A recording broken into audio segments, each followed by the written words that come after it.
Pogost način hlajenja v teh dneh je kopanje v rekah in jezerih, a prav vsako leto tudi pri nas voda žal vzame nekaj življenj.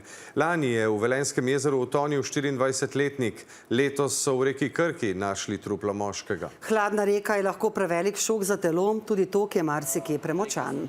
Kopalci pa pogosto precenijo tudi moč brzic ali rastja, v katerega se lahko zapletejo. In kaj storiti, če opazimo, da nekdo v vodi potrebuje pomoč?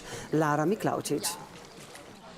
V vročih dneh so jezera, reke in morje polni obiskovalcev. Zjutraj prideš sam, popoldne domov. Vsak dan, sleherni dan sva tukaj. Very nice, clear water. V Sloveniji se sicer lahko kopamo povsod, kjer to ni izrecno prepovedano. 49 območij na rekah, jezerih in morju pa ima tako imenovani status kopalne vode, kar pomeni, da se tam preverja kakovost vode. In če tudi Krimsko oziroma Podpeško jezero tega statusa nima, je varnost obiskovalcev zagotovljena, pravi podžupan Brezovice. Občina Brezovica je, kot vidite, okolico uredila. Uredili smo tudi pomole, dostope, stopnice so urejene, skrbimo, da je travnik pokošen. To je eno najglobljih jezer v Sloveniji, to veva, ampak midva sva relativno dobra plavalca. Glih ne pretiravam, ne, co so leta, da bi me kakšen krč prijel. Bolj kot jezera so za ohladitev tvegane reke, ugotavlja inštruktor reševanja iz vode.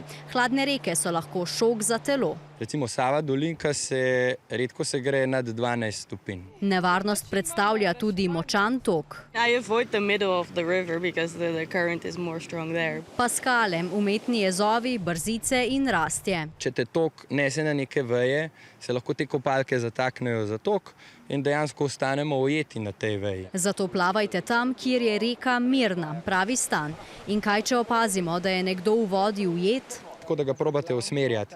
Zdaj, če si predstavljate, da je nekdo v reki mogoče samo ne vid glih dober, da če pa plava samo mečkeno v uno smer, da bo pa ven iz toka splaval in da bo mogoče lahko tudi ustal. Druga varianta bi bila, da ga probaš nekako doseči, mu recimo podaš, pogledaš okrog, vidiš eno dolgo palco, mu podaš palco, reš prim se za palco. Seveda pa za pomoč prosimo tudi druge očividce in pokličemo na 112.